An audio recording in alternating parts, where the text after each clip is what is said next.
বারাকাতু। আমার ফেসবুকে সংশ্লিষ্ট যারা রয়েছেন এবং দেশবাসী সবাইকে আমার সালাম ও শুভেচ্ছা। বহুদিন পরে লাইভে আসলাম এবং একটা জরুরি বিষয়ে আমি কথা বলবো আজকে। যে বিষয়গুলো হচ্ছে 7টি বিষয়। সেটা হচ্ছে 1 নম্বরে গণভোট বাস্তবায়ন, সরকারের কেন গড়িমসি। 2 নম্বর হচ্ছে ধারাবাহিক সংস্কার আন্দোলন এবং 71 থেকে 2026। রূপপুর পারমাণবিক বিদ্যুৎ কেন্দ্র, বাংলাদেশ 33তম পারমাণবিক যুগে পদার্পণের একটা শুভ সূচনা এবং সমরাস্ত্র কারখানা নির্মাণে জটিলতা এবং প্রতিরক্ষা ব্যবস্থাকে ঢেলে সাজানোর জন্য বাধার সৃষ্টি। আর ভারতীয় আগ্রাসন, ভূখণ্ডগত স্বাধীনতা নয়, বাণিজ্যিক স্বাধীনতাই তারা ভোগ করতে চাচ্ছেন। এবং ডিপ স্টেটের মাঝে রয়ের অ্যাক্টিভিটি, জোরালো অ্যাক্টিভিটি এবং বাংলাদেশ সাম্রাজ্যবাদের কবলে। আর ভারতীয় আধিপত্যবাদ পর্যালোচনা। মানে এই 7টা বিষয় খুব জরুরি গুরুত্বপূর্ণ বিষয় নিয়ে একটু একটু করে আলোচনা করব। আপনারা বেশি কিছু মনে করবেন না আর কি, আমার ইটস মাই কিউরিসিটি। সো প্রথম যেটা হচ্ছে গণভোট বাস্তবায়ন, সরকারের গড়িমসি। গণভোট কি? আমি গণভোটে ভোট হ্যাঁ দিয়েছি। কেন দিয়েছি?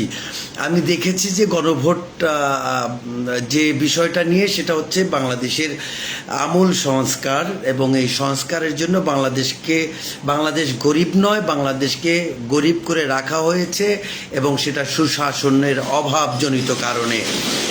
এই দুর্নীতি, দুর্নীতি, সন্ত্রাস, চাঁদাবাজি এবং বিশেষ করে বিদেশি আধিপত্যবাদের যে ষড়যন্ত্র, এইসব সামগ্রিক কারণে একটা বাংলাদেশের 30টি প্রথিতযশা রাজনৈতিক দল এবং বাংলাদেশের বুদ্ধিজীবী, সাংবাদিক, বাংলাদেশের ইন্টারিম গভর্নমেন্টের জ্ঞানী গুণী যারা ছিলেন, তারা এরকম বাংলাদেশের একটা থিঙ্ক ট্যাঙ্ক একত্রিত হয়ে 85টি অধ্যায় বা 85টি সিস্টেম পরিবর্তনের জন্য ঐক্যবদ্ধ হয়েছিলেন। সেখানে মুখ্য ভূমিকা পালন করেছিলেন এই বর্তমান সরকার, বিএনপি সরকার।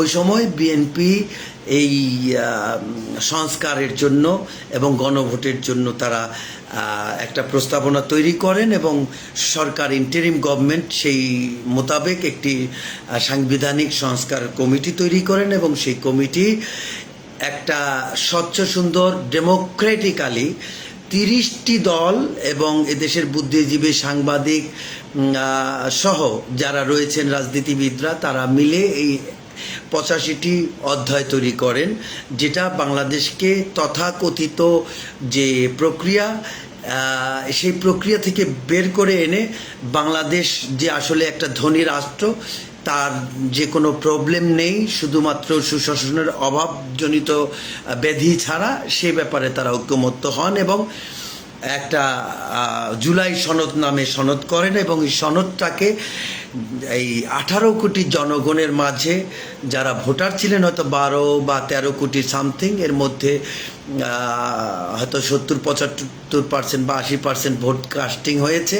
সেই কাস্টিংয়ের মধ্যে হ্যাঁ ভোট বিজয়ী হয়েছে এবং জনগণ একটা নতুন যুগের সূচনা করে দেওয়ার জন্য একটি সরকারকে ভোট দিয়েছে এবং সেই সরকার ক্ষমতায় এসে এই গণভোটের যে জনগণের ডিমান্ড, সেই ডিমান্ডটাকে নিয়ে গড়িমসি করছেন। ইভেন দ্যাট এখন যেভাবে কথা বলছেন, সেটা হচ্ছে তারা জনগণের সাথে স্পষ্টভাবে প্রতারণা করেছেন। এটা আমাদের হোম মিনিস্টার থেকে শুরু করে এখন যে বর্তমানে আমাদের সংসদের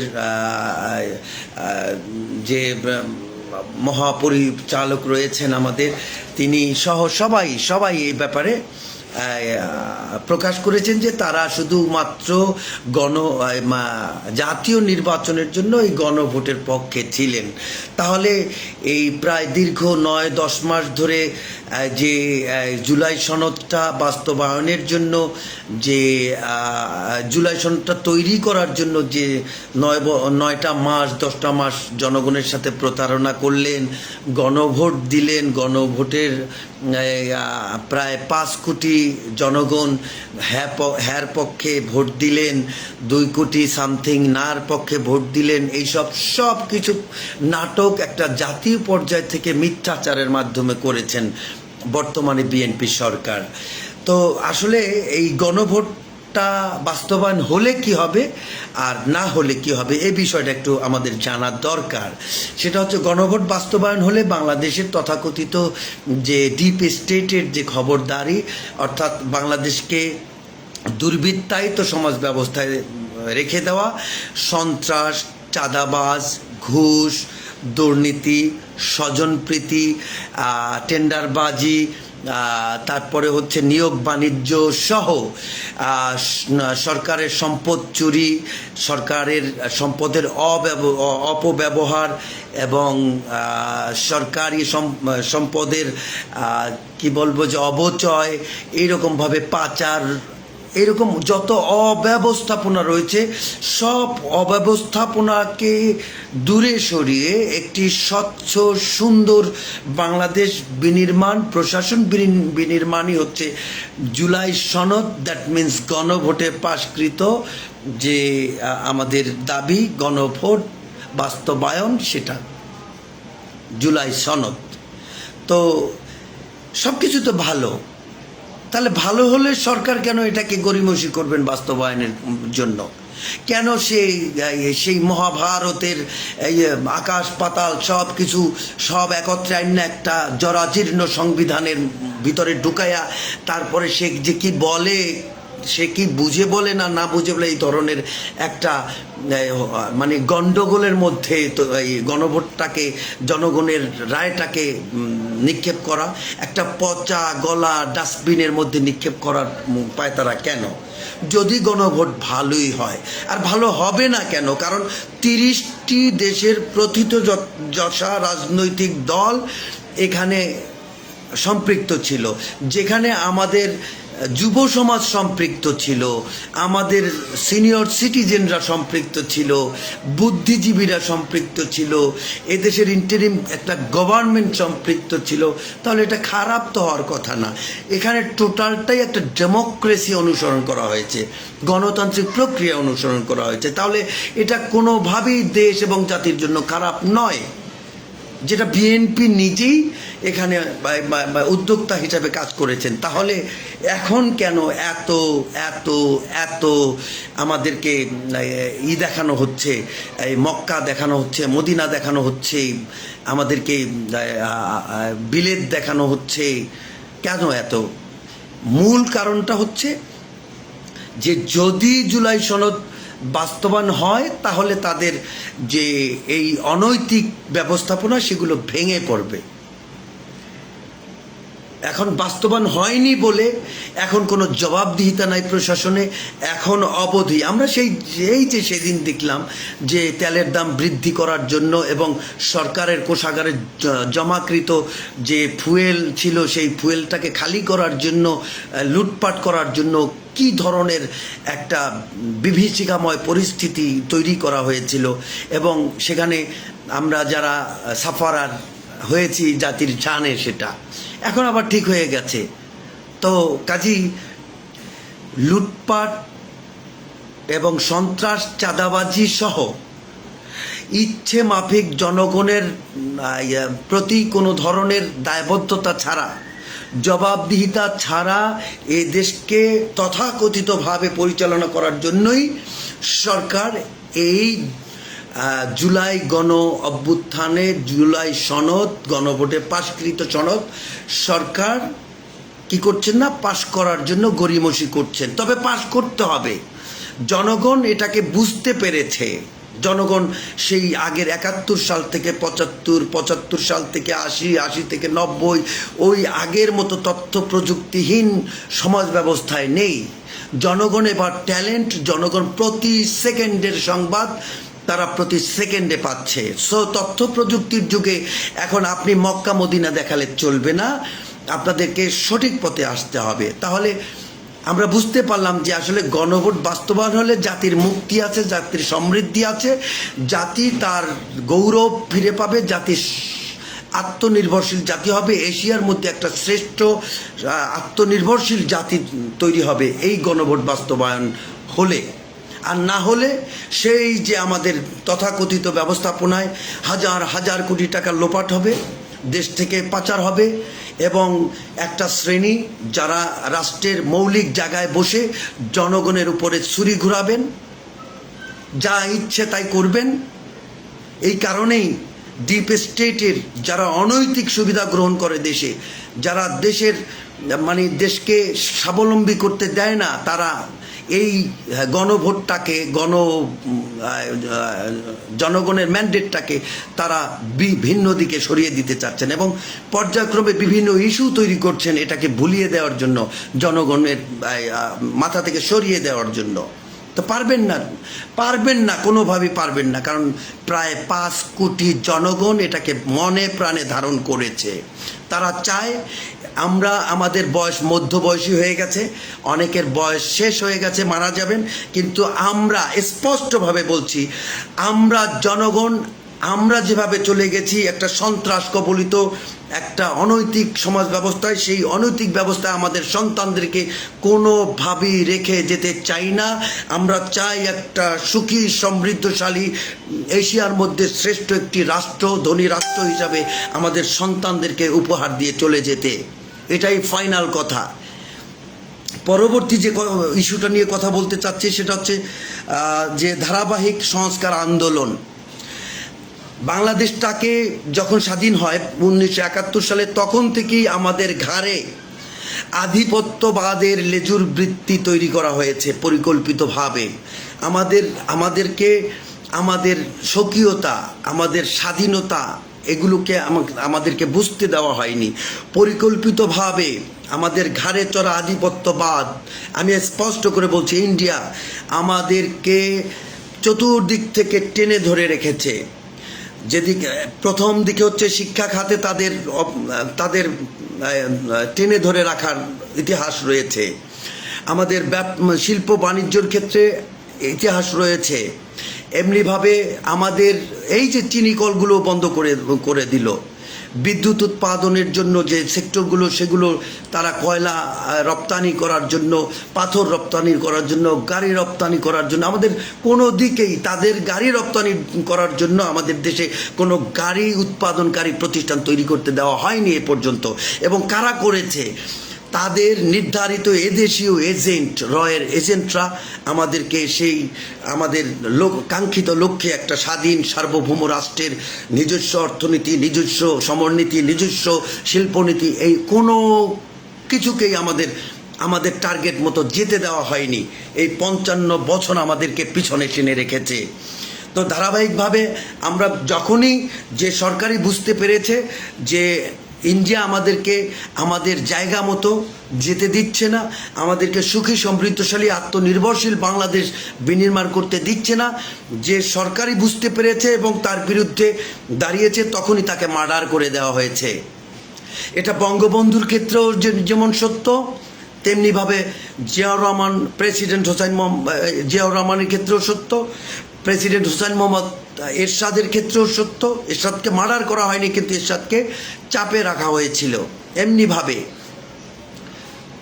প্রত্যেকটা গভর্নমেন্টে যারা যখন বুঝতে পেরেছে যে আমরা যদি আধিপত্যবাদের কথা শুনেই রাষ্ট্র ক্ষমতায় টিকে থাকার জন্য আমরা এগুলো করি, তাহলে বাংলাদেশকে, আমাদের সন্তানদেরকে একটা সুন্দর বাংলাদেশে রেখে যেতে পারবো না। এটা প্রত্যেকটা সরকারই বুঝছে। কিভাবে বুঝছে আমি সেই আলোচনায় আসছি।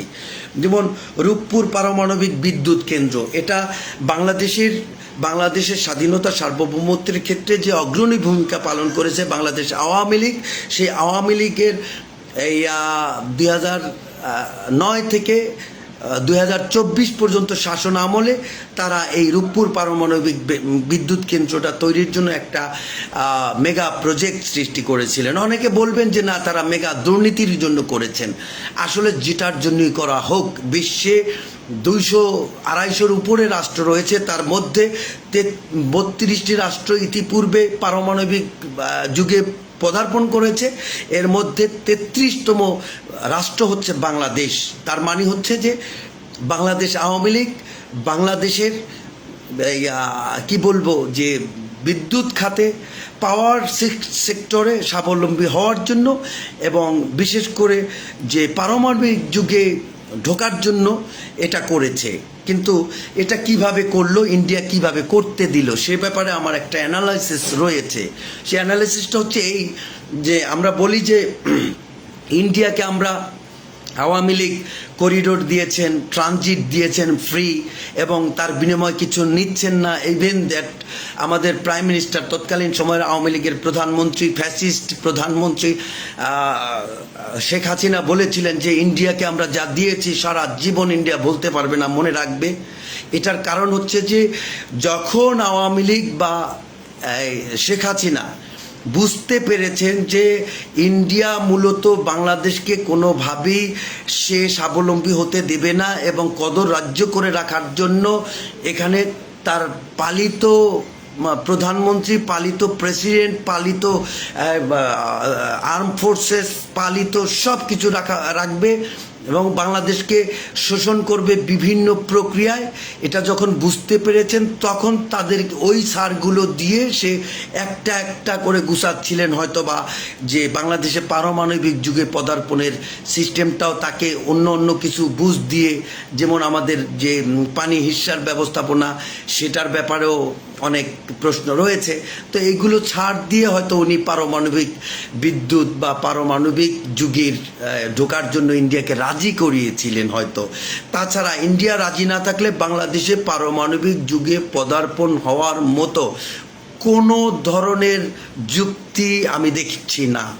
যাই হোক, তাহলে পারমাণবিক যুগে ঢুকেছেন, তার জন্য আমাদের বাংলাদেশের একটি রাজনৈতিক দলকে অবশ্যই আন্তরিকভাবে ধন্যবাদ জানাতে হয়। যদিও তারা গণহত্যাকারী একটা রাজনৈতিক দল, যার কারণে আমরা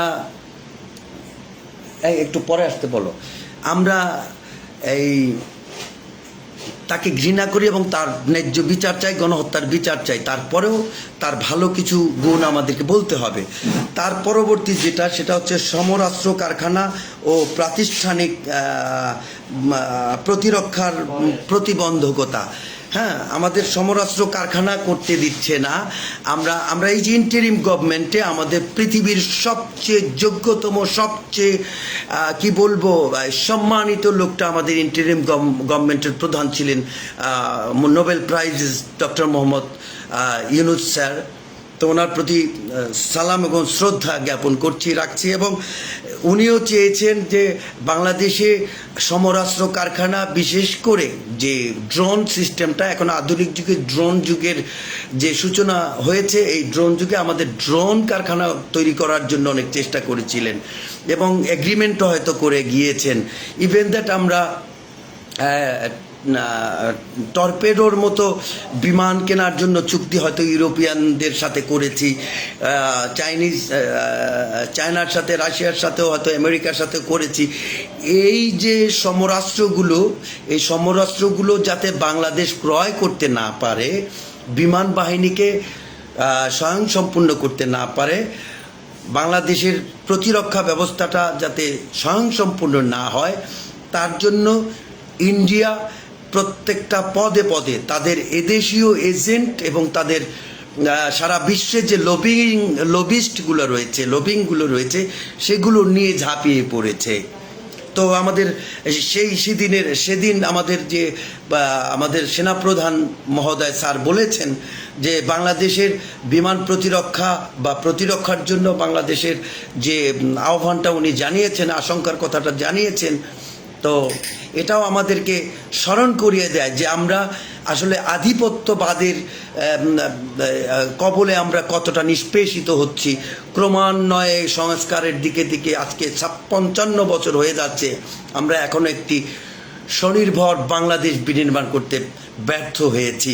এই ব্যর্থতা আমাদের রাজনীতিবিদদের, এই ব্যর্থতা আমাদের বুদ্ধিজীবীদের, এই ব্যর্থতা আমাদের আমলাদের, এই ব্যর্থতা আমাদের গোয়েন্দাদের, এই ব্যর্থতা আমাদের কর্পোরেট হাউস এবং ব্যবসায়ীদের, এই ব্যর্থতা আমাদের যে পররাষ্ট্রনীতি, এই পররাষ্ট্রনীতির। তো এর পরবর্তী যে আলোচনাটা করব সেটা হচ্ছে ভারতীয় আগ্রাসন, বাণিজ্যিক ভূখণ্ডগত শাসন নয়, বাণিজ্যিক শাসন পরিপূর্ণ করা। তো ভারতীয় আগ্রাসন, আমরা সাংস্কৃতিক আগ্রাসনের শিকার, আমরা বাণিজ্যিক আগ্রাসনের শিকার, আমরা বিভিন্নভাবে তাদের আগ্রাসনের শিকার হয়ে আসছি। তারা আমাদেরকে তাদের অপসংস্কৃতির মাঝে ঢুকিয়ে যাওয়ার জন্য মুসলিম, আমাদের দেশ যেহেতু প্রায় 90%-এর উপরে মুসলিম জনগোষ্ঠী, এই মুসলিম জনগোষ্ঠীর মুসলিম আদর্শকে সরিয়ে নিয়ে তারা হিন্দুত্ববাদের আদর্শকে এদেশে বাস্তবায়ন করার জন্য বিভিন্ন প্রক্রিয়ায় চেষ্টা করেছেন। তারা বিভিন্ন ধরনের সিনেমা, নাটক, বিভিন্ন কিছু দিয়ে চেষ্টা করছেন আমাদের সাংস্কৃতিক আগ্রাসন তৈরি করে আমাদের মৌলিক যে ধর্মীয় চেতনা সেগুলো থেকে সরিয়ে নিতে। এমনিভাবে তারা আমাদের ভূখণ্ডগত স্বাধীনতা তারা চান না, তারা চান যে তারা বাণিজ্যিক সুবিধা গ্রহণ করেন এবং তেমনি তাদের ইচ্ছে মতো আমাদের প্রত্যেকটা সেক্টরে একদম একটা জনগণের পেন্টি থেকে শুরু করে, বাথরুমের রুমাল থেকে শুরু করে, ফেস ওয়াশ থেকে শুরু করে, ব্রাশ থেকে শুরু করে, মেসওয়াক থেকে শুরু, ইচ অ্যান্ড এভরিথিং, দৈনন্দিন যত কিছু রয়েছে, আমাদের ট্রান্সপোর্ট রয়েছে। যেমন আপনি রাস্তায় যদি দাঁড়ান, যদি ট্রাক গুনতে থাকেন তাহলে দেখবেন শুধু টাটা ইন্ডিকা, টাটার গাড়ি। এমনিভাবে বিভিন্ন হুন্ডা দেখবেন শুধু ইন্ডিয়ান হুন্ডা। তেমনিভাবে চিনি দেখবেন শুধু তাদের চিনি। যা যেদিকে তাকাবেন সেদিকেই দেখবেন যে আপনার চতুর্দিকে ইন্ডিয়া তার বাণিজ্যিক স্বাধীনতা ভোগ করছে এবং তাদের প্রত্যেকটা পণ্য আমাদের চতুর্দিকে সাজিয়ে রেখেছে। এবার আপনি কোথায় যাবেন? অবশ্যই আপনাকে সেই পণ্য কিনতে হবে এবং কিনি আমরা, আমাদের দেশের অর্থ তাদের দেশে চলে যায় এবং প্রতি মাসে হাজার কোটি টাকা নিয়ে যাচ্ছেন তারা। আর আমাদের এদেশীয় এজেন্ট যারা রয়েছেন ইন্ডিয়ান, তারা কি করেন জানেন? যখনই এই ধরনের হাজার কোটি টাকার বিজনেসের কথা উঠবে, এটা যাতে হাইলাইটস না হয় তার জন্য তারা কি করে ইলিশ কাণ্ড নিয়ে আসেন। কত টন ইলিশ ইন্ডিয়াকে দেওয়া হলো? এই ইলিশ তো আমাদের ন্যাচারাল রিসোর্স, আমাদের এখান থেকে উৎপাদন কস্টিং নেই বেশি, আমরা তাদেরকে 1000 টন ইলিশ দিলে আমাদের কোনো প্রবলেম নেই। ইলিশ বেচা কেনা নিয়ে তখন টপিকস তৈরি করা হয় দেশব্যাপী এবং আমাদের দেশপ্রেম বিবর্জিত সাংবাদিকরা, সংবাদ সংস্থার লোকরা এই ব্যাপারটা করেন।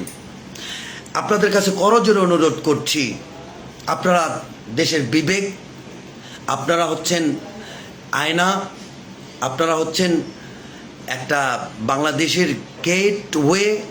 আপনাদের সামনে দিয়েই সব ঢুকতে হয়, আপনাদের সামনে দিয়ে বেরোতে হয়। আপনারা আপনাদের বিবেককে খাটান। একটা স্বয়ংসম্পূর্ণ রাষ্ট্রকে আজকে 55 বছর ধরে অসম্পূর্ণ রেখেছে, গরিব করে রেখেছে। আপনাদের বিবেক যদি সেই ব্যাপারটা সাড়া না দেয় তাহলে জাতির জন্য এর চেয়ে দুর্ভাগ্য আর কোনো কিছু হতে পারে না। আপনাদের প্রতি, সাংবাদিকদের প্রতি উদ্যত আহ্বান, বুদ্ধিজীবীদের প্রতি উদ্যত আহ্বান, আপনাদের মেধা খুলুন, বিক্রি করবেন না। সত্যকে সত্য অর্থাৎ সাদাকে সাদা এবং কালাকে কালা বলার জন্য প্রস্তুতি নেন এবং সেটা করেন। কারণ আপনাদের প্রজন্মই আবার এদেশটাকে থাকবে, আমাদের প্রজন্মই থাকবে। তাদের জন্য একটা বিশৃঙ্খল একটা রাষ্ট্র, একটা কদর রাষ্ট্র আমরা আমাদের সন্তানদের জন্য রেখে যেতে চাই না। একটু আবেগী হন, দেশপ্রেমিক হন এবং ক্ষুদ্র স্বার্থ ত্যাগ করে বৃহৎ স্বার্থ তৈরি করুন। দেশকে ভালোবাসুন।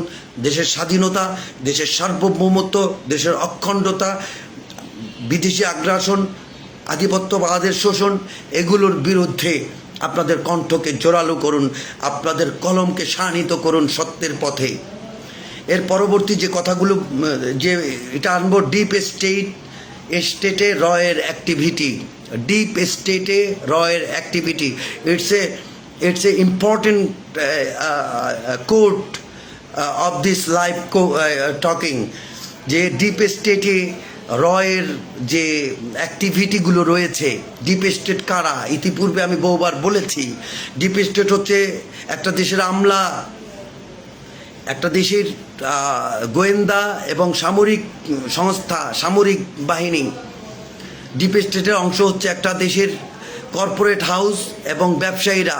ডিপ স্টেটের অংশ হচ্ছে বিদেশি যে আধিপত্যবাদের যে শক্তি, গোপনীয় শক্তি, এগুলো। এই ডিপ স্টেট কীভাবে হয়, এইগুলোর ভিতরে ডিপ স্টেটের সদস্য কারা, এগুলো আমাদেরকে খুঁজে বের করতে হবে।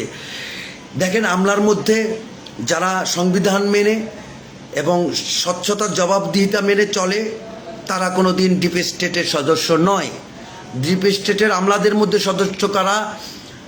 যারা সংবিধান অমান্য করে, স্বচ্ছতা জবাবদিহিতার বিরুদ্ধে কথা বলে এবং স্বচ্ছতা জবাবদিহিতা যাতে দেশ না আসে, অর্থাৎ গণভোট যাতে বাস্তবায়ন না হয় তার জন্য তাদের অপকৌশল খাটায়, যারা তাদের পৈতৃক সম্পত্তি মনে করে এই দেশটাকে, জনগণের সম্পত্তি মনে করে না, এবং তারা স্বেচ্ছাচারী হুকুম তৈরি করে তাদের সেক্টরে, তাহলে বুঝবেন সে হচ্ছে এই আমলাতন্ত্রের মধ্যে ডিপ স্টেটের সদস্য এবং তার সাথে কোনো না কোনোভাবে বিদেশি সংযোগ রয়েছে এবং সে কোনো না কোনোভাবে দুর্নীতির সাথে জড়িত, সে কোনো না কোনোভাবে পাচারের সাথে জড়িত এবং সে এই দেশটাকে এই বিদেশি আগ্রাসনের কবলে পড়ে পিছনের দিকে টেনে ঘাড়ের উপরে বসে রয়েছে।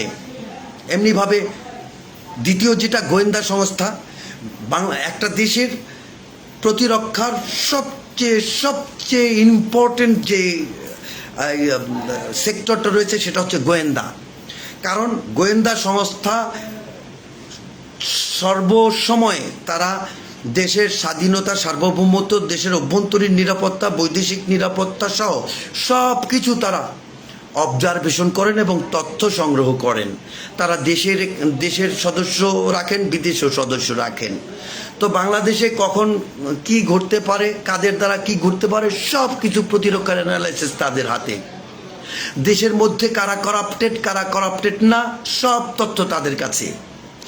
তো এই যে গোয়েন্দা ডিপার্টমেন্ট, এই গোয়েন্দা ডিপার্টমেন্টের মধ্যে যারা দেশের স্বচ্ছতা, জবাবদিহিতা, স্বাধীনতা, সার্বভৌমত্বর বিষয়ে সতর্ক না, যারা তাদের স্বেচ্ছাচারিতার কারণে তাদের অধীনস্থ কর্মচারীদেরকে স্বেচ্ছাচারী অর্ডারে চালান, যারা সংবিধান অমান্য করেন, তারা হচ্ছে ডিপ স্টেটের সদস্য। বুঝে নেন, তারা হচ্ছে ডিপ স্টেটের সদস্য এবং এই ডিপ স্টেটের সদস্যকে লিস্ট করুন এবং তাদের বিরুদ্ধে ব্যবস্থা গ্রহণ করুন।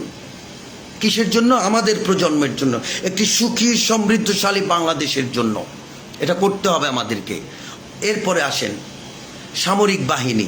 সামরিক বাহিনী হচ্ছে একটা দেশের জমিদার শ্রেণী, বাংলাদেশের জন্য জমিদার শ্রেণী, কারণ তাদের কখনো যুদ্ধ করতে হয় না। তারা পর্যায়ক্রমে জনগণের ঘাড়ে উঠে, ঘাড়ে তো আমরা সাংবিধানিকভাবে তুলেছি, ঘাড়ে তুলে রেখেছি তাদের সন্তানের লেখাপড়া সহ, তাদের মা বাবার চিকিৎসা সহ, তাদের ইচ অ্যান্ড এভরিথিং, তাদের অবসরে যাওয়ার পরেও মৃত্যুর আগ অবধি, যত দাফন আগ অবধি, দাফনের কাপড়টা পর্যন্ত আমরা দিই, জনগণ দেয়। কিন্তু তারা কোনো সরকার যদি স্বচ্ছতার জবাবদিহিতা এবং জনগণের আশা আকাঙ্ক্ষার বিরুদ্ধে যায়, তারা কিছু বলেন না। কারণ কি? তারা অনৈতিক সুবিধা গ্রহণ করেন, যেটা আওয়ামী লীগ করেছে আমরা দেখেছি। 40 লাখ 50 লাখ টাকা করে উইদাউট ইন্টারেস্ট তাদেরকে দিয়ে রেখেছেন। তো এরকমভাবে প্রত্যেকটা সরকারের কাছ থেকে তারা সুবিধা গ্রহণ করেন, যার কারণে 18 কোটি জনগণের যে আকুতি, তাদের যে দারিদ্রতা, তাদের যে কষ্ট, তাদের যে আকাঙ্ক্ষা, কোনো কিছুই তারা তোয়াক্কা করেন না। তারা নিজেদের মানবিকতার সাথে, তারা দেশের সংবিধানের সাথে, তারা হিউম্যানিটির সাথে তারা কম্প্রোমাইজ করে চলেন। তারা এগুলোকে মানেন না, তারা কম্প্রোমাইজ নীতি গ্রহণ করেন। টাকাই হচ্ছে সব কিছু, মানবিকতা ডাস্টবিনে ফেলে দেওয়া হয়। আমরা তাদের বিরুদ্ধেও বলছি যে আপনারা এবং এই এই এই এই সেক্টরে অর্থাৎ সামরিক বাহিনীতে যারা স্বাধীনতা, সার্বভৌমত্ব এবং দেশের স্বচ্ছতার জবাবদিহিতা, কারাপশনের বিরুদ্ধে না দাঁড়িয়ে তারা স্বেচ্ছাচারী হুকুম প্রদান করেন তাদের অধীনস্থদের প্রতি, তাহলে বুঝে নিতে হবে যে সে হচ্ছে ডিপ স্টেটের সদস্য এবং তাকে প্রতিহত করতে হবে।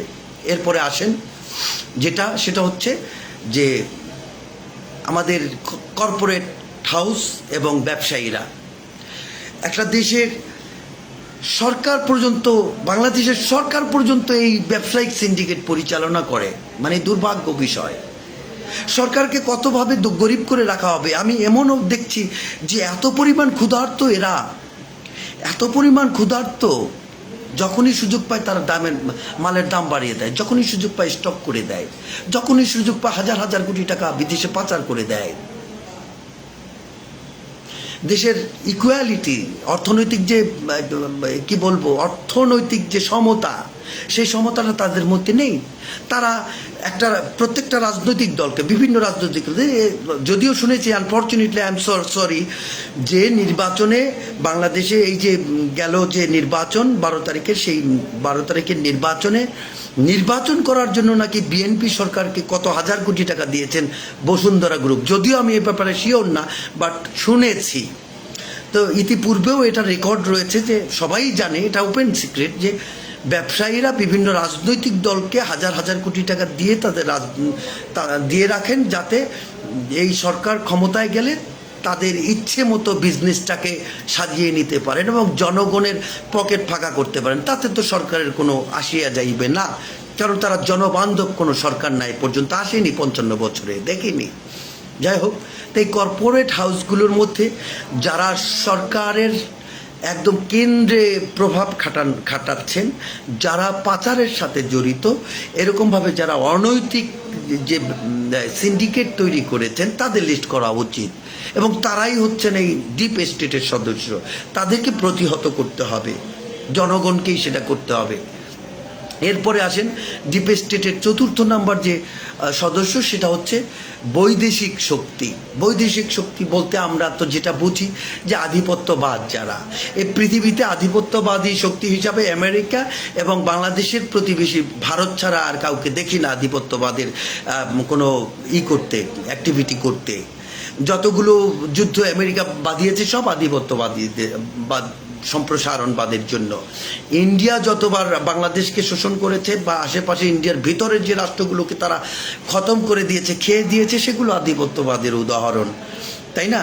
তো এই যে বৈদেশিক শক্তিগুলো যারা বাংলাদেশে তাদের এজেন্ট তৈরি করে, এজেন্টদেরকে ডিপ স্টেটের ক্ষমতায়ন করে, ডিপ স্টেটের ক্ষমতাকে ভর করে তারা তাদের ইচ্ছেটাকে বাস্তবায়ন করে নিচ্ছে, জনগণের বা দেশের স্বাধীনতা সার্বভৌমত্বের ক্ষেত্রে হুমকি যারা তাদেরকে ব্যবহার করছেন এবং বাংলাদেশকে স্বাবলম্বী হতে দিচ্ছেন না, বাংলাদেশের প্রতিরক্ষায় বাংলাদেশকে শ্রেষ্ঠত্ব অর্জন করতে দিচ্ছেন না, এই শ্রেণীটাকে নিয়ন্ত্রণ করছেন পররাষ্ট্রনীতিগতভাবে বৈদেশিক শক্তি। অর্থাৎ পররাষ্ট্রনীতিতে আমাদের যে রিলেশনশিপটা রয়েছে, সেই রিলেশনশিপের মধ্যে ঢুকে আছে এই শক্তিটা। সেটা হতে পারে রয়ের শক্তি, হতে পারে আইএসআইয়ের শক্তি, হতে পারে আমেরিকান শক্তি, হতে পারে রাশিয়ান শক্তি, হতে পারে চাইনিজ শক্তি। এই শক্তিটা কাজ করছে। তো এই ডিপ স্টেট, আমলা, গোয়েন্দা, সামরিক বাহিনী, অতঃপর হচ্ছে কর্পোরেট হাউস এবং ব্যবসায়ী, এরপরে হচ্ছে বৈদেশিক শক্তি। এইগুলোর ভিতরে এগুলো তো সবাই তো আর ডিপ স্টেটের সদস্য না। ডিপ স্টেটের সদস্য যারা, তাদেরকে শনাক্ত করতে হবে। এরা দেশের জন্য, দেশের সমৃদ্ধির জন্য, দেশের স্বাধীনতার জন্য এটা সরকারকেই করতে হবে, বেসরকারিভাবেও হতে পারে, নন স্টেট ইন্টেলিজেন্স এটা করতে পারে এবং করা উচিত আমাদের প্রজন্মের জন্য। আমরা এখনও দিন আনি দিন খাই, আমরা কালকে কী খাবো তা নিয়ে হতাশায় ভুগি, আমরা শ্রমিকের ন্যায্য মূল্য পাই না আমাদের, অথচ হাজার হাজার কোটি টাকা আমাদের দেশ থেকে পাচার হচ্ছে, বিদেশিরা এদেশিরা এই টাকাগুলো ভোগ করছে, বাংলাদেশ ব্যাংক পর্যন্ত ডাকাতি হয়ে যায়। তো আনফর্চুনেটলি এটা আমাদের দেশে হচ্ছে। তো এদেরকে প্রতিহত করতে হবে, চিহ্নিত করতে হবে। যদি এই ডিপ স্টেটের সদস্যদেরকে চিহ্নিত এবং সমূলে ধ্বংস করা না যায়, ততদিন পর্যন্ত বাংলাদেশে কোনো সংস্কারই কাজে আসবে না এবং কোনো সংস্কার হবেও না। এতে আপনি 1400 জীবন দেন, 14,000 জীবন দেন বা 14 লক্ষ জীবন দেন, কোনো কাজে আসবে না। হ্যাঁ, একদম এটা হতে হবে যে একটা সাইক্লোন টর্পেডো আসবে, সাইক্লোন টর্পেডোতে হয়তো 14,000 লোক গায়েব হয়ে গেছে, শহীদ হয়ে গেছে এবং এদেশের টোটাল এই শাসন যন্ত্র তছনছ হয়ে গেছে, তখনই হবে। আদারওয়াইজ সম্ভব না, আদারওয়াইজ ডিপ স্টেট ধ্বংস করতে হবে। এর পরবর্তী যে আমার আলোচনাটা সেটা হচ্ছে ভারতীয় আধিপত্যবাদের পর্যালোচনা। 1971 থেকে এই 2026 পর্যন্ত এই যে 55 বছরের বিশাল পথ পরিক্রমা, এই পথ পরিক্রমায় শুরু থেকে এ পর্যন্ত এবং অনাগত দিন কতদিন আমাদের বান্দরের মতো ঘাড়ে সওয়ার হয়ে থাকে ইন্ডিয়া আধিপত্যবাদ আমরা জানি না। এটা একটা বাংলাদেশের জন্য অশুভ সংকেত, অশুভ সংবাদ, এটা অশনি সংকেত যে বাংলাদেশ সে নিজের মতো, নিজের মেধার মতো স্বকীয়তা নিয়ে সে দেশটাকে সাজাতে পারছে না।